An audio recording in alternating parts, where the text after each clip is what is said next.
So once we established that connection, we were able to, now I move into the next technique,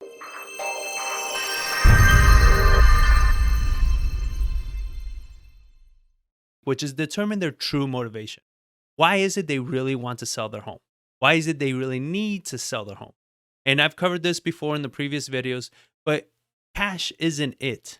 You understand? Like, cash is always a means to an end. Like, nobody wants just $100,000 in cash sitting on their nightstand that they can look at every night. It does absolutely nothing there. It's what is it that they can do with that 100,000, right? So it's what is their true motivation? What is it that they need?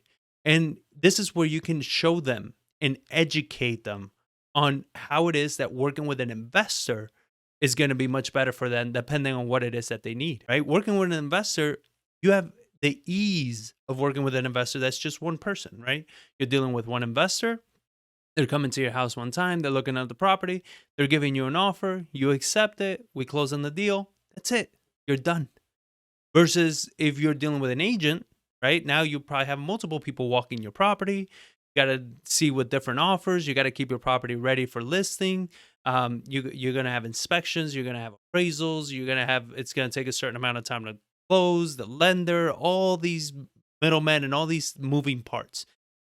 For some sellers, that is the best way to go because all they care about is that top dollar in their house. There's no motivation. There's nothing there. So that's fine. Let them go with an agent.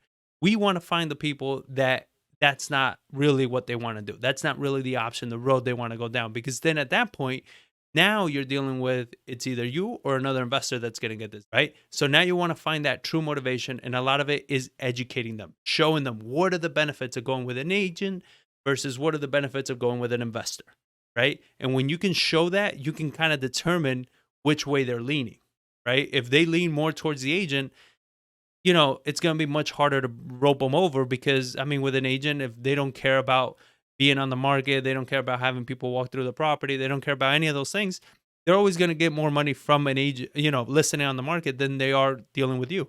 But sometimes, like I said, going with an investor, you get all those added benefits of speed. You deal with one person, we decide on a price, that's the price we're closing on. There's no inspections, there's no appraisals. It's just straight, right? It's a simple deal.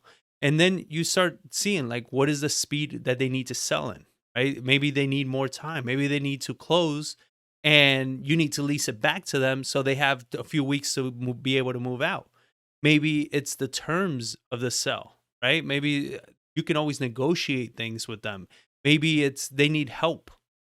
So this is something that not many people provide. It's you need help packing, you need help moving, you need an estate sell, somebody to help you sell all these things. We as investors, we're very resourceful. We can provide you with those services. I'm not saying that agents aren't. Of course, agents should be as resourceful, but these are also benefits that you can provide them.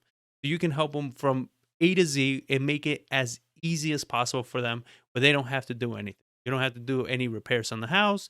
You don't have to clean your house. You don't have to do anything. All you have to do is just let me in once. We walk through the property. We get, everything that we need, and it's done.